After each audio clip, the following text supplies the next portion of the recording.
Hey everyone, this week we're covering another independent Great Old One. This one empowers your cultists in the sacrifice of other cultists. Prepare to worship the metallic slug known as Gla'aki.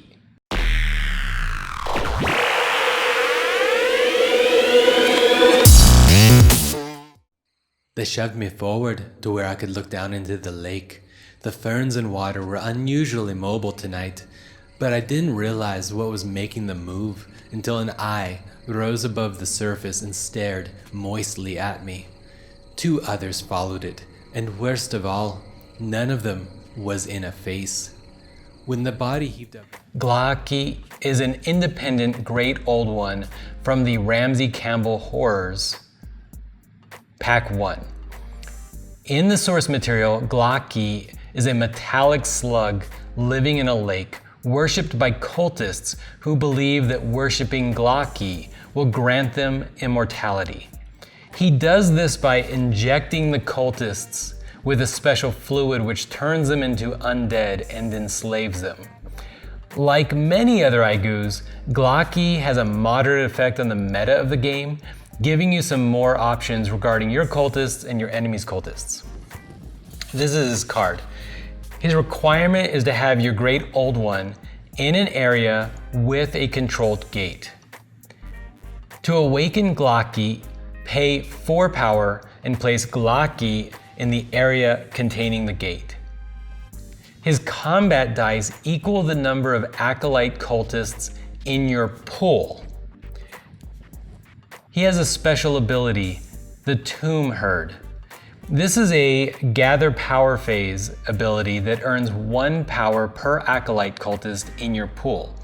You count these before any enemy sacrificing your captured cultists gives them back to you. This effectively allows you to not suffer if your cultists die somehow, though it doesn't protect you from your cultists being sacrificed. Now, let's explain this just a bit more to be clear, because my group had some issues. Let's say I have 6 cultists, a Shoggoth, and have Great Cthulhu out. I decide to summon Gla'aki. Okay, Gla'aki appears, and he has 0 combat dice because I have 0 acolytes in my pool. Shub comes at me. Let's say over there. It'll work a little bit better. So, when Shub comes at me, the first thing I do is I turn all 3 of these cultists into deep ones. A lot of people don't use that ability of Great Cthulhu, but actually you can turn as many into deep ones as you want. Okay, now I have the Shoggoth eat 2 more cultists.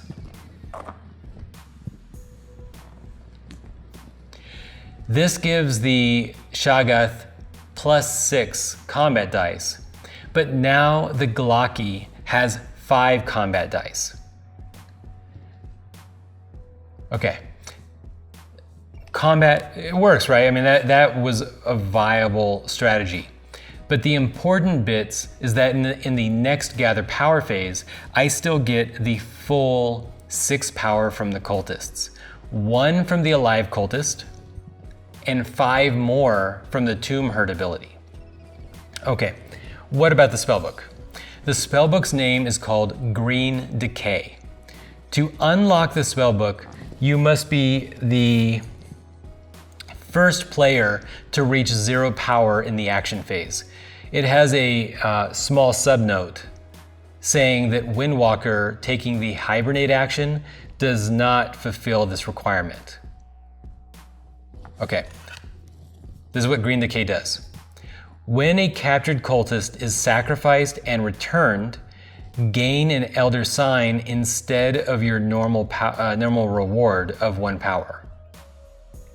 So each cultist you capture, if you have Gla'aki's spellbook, is going to give you an average of 1.5 doom points. 1 power to give you 1.5 Doom is the kind of efficiency that can really pay off. Even better, you can repeat this as many times as you can find and capture cultists. Keep in mind that Great Old Ones can capture cultists even if a monster is there to protect the cultist. Only another Great Old One, including independent Great Old Ones, can prevent cultists from being captured. So in actuality, there is a lot more opportunities to capture cultists than you might think. Now, let's go into the individual factions. Black Goat. This is probably the faction best able to utilize Gla'aki's abilities. First, they have the Dark Young, who are able to do all the things cultists can do, while the cultists are sitting back in the pool, buffering Gla'aki's abilities. Second, Shub-Niggurath can use blood sacrifice to get Elder Signs, with effectively no downside. Third, Shub-Niggurath probably has the easiest ability using Avatar to capture enemy cultists, earning even more Elder Signs. Alright, Arthur Daphos was the inspiration for this combo, but I've added a slight twist of my own. First, you summon Shub-Niggurath and pick Stars Are Right. First turn. Next, you summon Gla'aki. Third, you get Blood Sacrifice. The combination of Blood Sacrifice, Gla'aki, and Stars Are Right should be enough for you to dominate pretty much the entire game. Now, Arthur does say that you need to be cautious about having too many cultists dead, because while the Dark Young can control gates, but you need units to expand out and get your spellbooks. Obviously, you need units to control gates. There's, don't abuse it. But the nice thing is you still have the same power to summon them back if you want. Okay. Crawling Chaos. I always think of Crawling Chaos as an assassin type faction, targeting the weak and vulnerable. Gla'aki works great, like with that mindset, to give that extra boost from flying around and capturing cultists. Even more so, Gla'aki can help prevent you from being starved from power if your own cultists are killed. And if you're able to get Stars Are Right, that extra power from getting a few extra Elder Signs can really help you to complete your spellbooks faster. Great Cthulhu. Gla'aki can be pretty potent with Great Cthulhu, as my earlier combo showed. Great Cthulhu has a lot of opportunities to move cultists back into his pool, but with Gla'aki, he doesn't lose any power for it. Further, if you have a lot of deep ones wandering around, there might be opportunities to capture cultists. You have to read your group. Some groups make dreams or capture impossible, and others it totally works. I definitely have people write in all the time complaining that dreams is worthless, or Cthulhu, they don't capture cultists, but they can. Okay. Opener of the Way. One of the biggest issues for Opener is that he can get a bunch of free combat units by using the million favored ones, but then you're out of that much power. With Gla'aki, it's effectively free for you to upgrade your units into mutants, as you still get the power, but now you have combat units you can fight with. All right, Sleeper. You're not going to be able to get Gla'aki unless everyone else lets you have it. If it's the middle of the game, turn 3 or turn 4, and Gla'aki becomes available, of course you should grab him. Running out of power first is very possible for Sleeper. There's a bunch of expensive units. You can do it. So you can totally unlock Gla'aki's ability. The ability to use cultists to absorb kills can be very helpful. Gla'aki's nice. He's great.